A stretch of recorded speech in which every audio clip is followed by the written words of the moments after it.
Hello, and welcome to Howard Zinn, chapter 17. This will be the second half of the chapter, page 285 to about page 295, so we'll finish up the chapter in this reading. If you didn't read the first half of the chapter, go back and listen to the first half of the chapter first.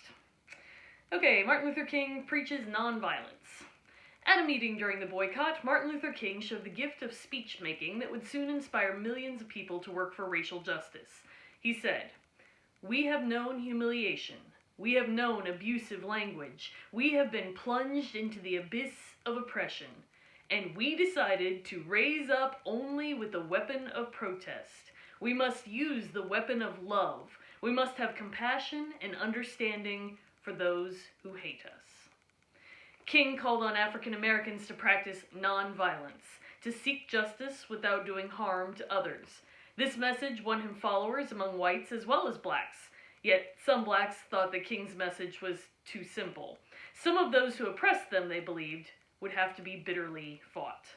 Still, in the years after the Montgomery bus boycott, Southern blacks stressed nonviolence. One nonviolent movement started in 1960 when 4 first-year students at an African-American college in North Carolina decided to sit down at a drugstore lunch counter where only whites ate. So a drugstore counter would have been like a department store. You know how like Target has a Starbucks built into it now, that some department stores have a little restaurant area in them. Okay, so this would have been a smaller department store than Target, but it would have had like a little, what was called a lunch counter because you ate lunch there. But it wasn't like a full-blown restaurant. It was kind of for very quick, sandwichy type food. The lunch counters were segregated. Only white people could sit at the lunch counter. Black people could order like through the back door usually, or in some way that didn't bring them in contact with the white people. The store wouldn't serve them, but they did not leave. They came back, joined by others day after day, to sit at the counter. Sit-ins spread to other southern cities. The sit-inners experienced violence, but they inspired more than 50,000 people, mostly black and some white, to join demonstrations in 100 cities. By the end of 1960, lunch counters were open to blacks in many places. Freedom riders in the Mississippi summer. For a long time, it had been illegal to segregate people by race during long-distance travel. But the federal government had never enforced the law in the South, where blacks and whites were still kept apart on interstate buses. In the spring of 1961, a group of black and white protesters set out to change that. These freedom riders got on a bus in Washington, D.C., bound for New Orleans. They never reached New Orleans. Riders were beaten in South Carolina. A bus was set on fire in Alabama. Segregationists attacked the riders with fists and iron bars. The Southern police did nothing.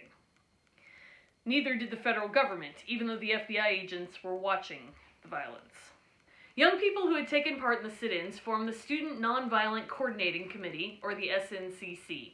They organized another group of freedom riders who were attacked by a mob of whites and later arrested. By this time, the freedom riders were in the news all over the world. Young black children joined demonstrations across the South. In Albany, Georgia, a small town where the atmosphere of slavery lingered, blacks held marches and mass meetings. After arresting protesters, the police chief took their names. One protester was a boy, about 9 years old. "What's your name?" the police chief asked. The boy looked straight at him and answered, "Freedom, freedom." A new generation was learning how to demand its rights. The SNCC and other civil rights groups worked in Mississippi to register blacks for voting and to organize protests against racial injustice.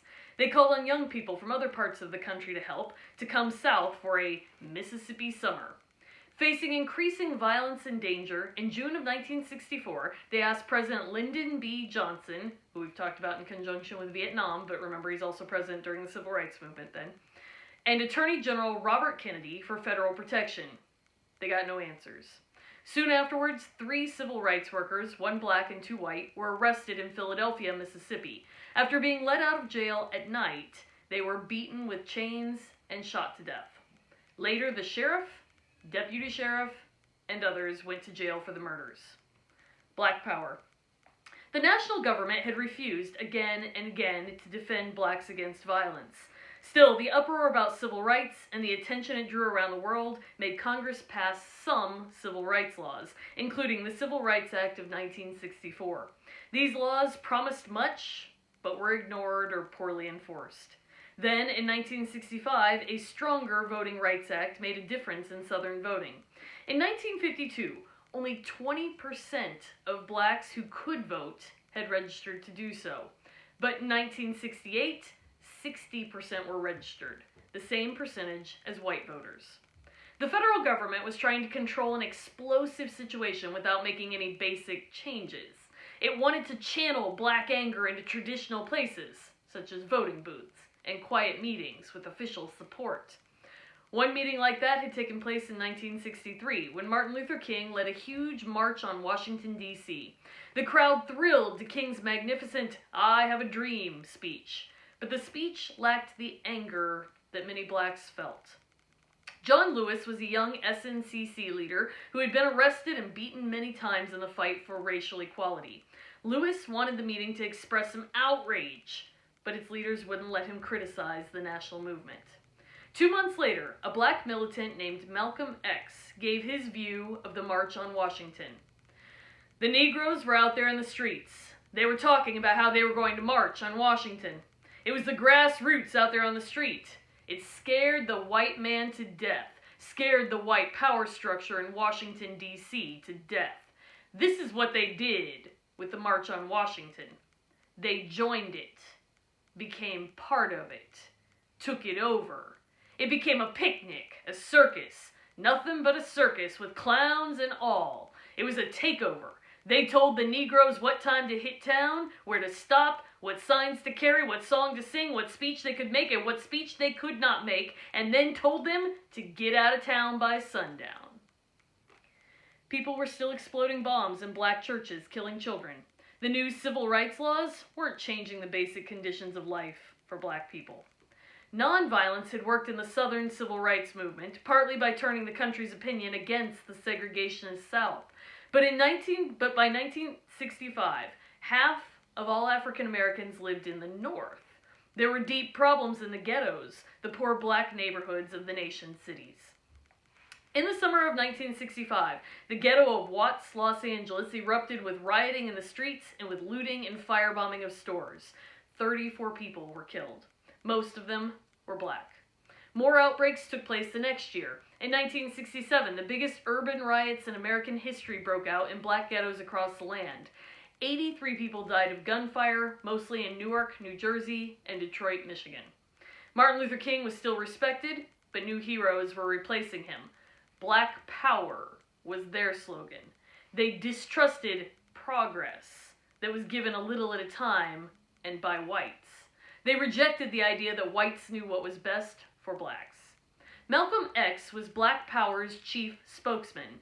He was assassinated in 1965 while giving a speech.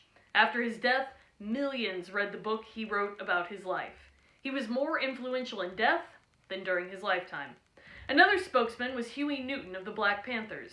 This organization had guns and said that blacks should defend themselves. King was growing concerned about problems that the civil rights laws didn't touch, problems of poverty. He also began speaking out against a war the United States was fighting in the Asian nation of Vietnam. Martin Luther King Jr. said, "We are spending all of this money for death and destruction, and not nearly enough money for life and constructive development." The FBI tapped King's private phone conversations, blackmailed him, and threatened him. A U.S. Senate report of 1976 would say that the FBI tried to destroy Dr. Martin Luther King. But destruction came when an unseen marksman shot King to death as he stood on the balcony outside his hotel room in Memphis, Tennessee.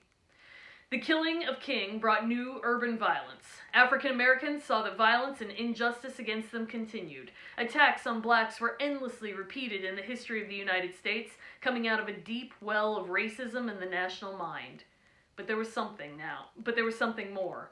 Now the FBI and police were targeting militant black organizers, such as the Black Panthers. Was the government afraid that black people would turn their attention from issues such as voting to something more dangerous, such as the question of wealth and poverty?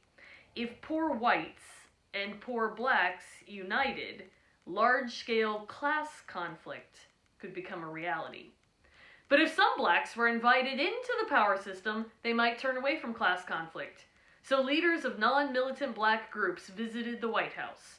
White-owned banks began helping black businesses. Newspapers and television started showing more black faces.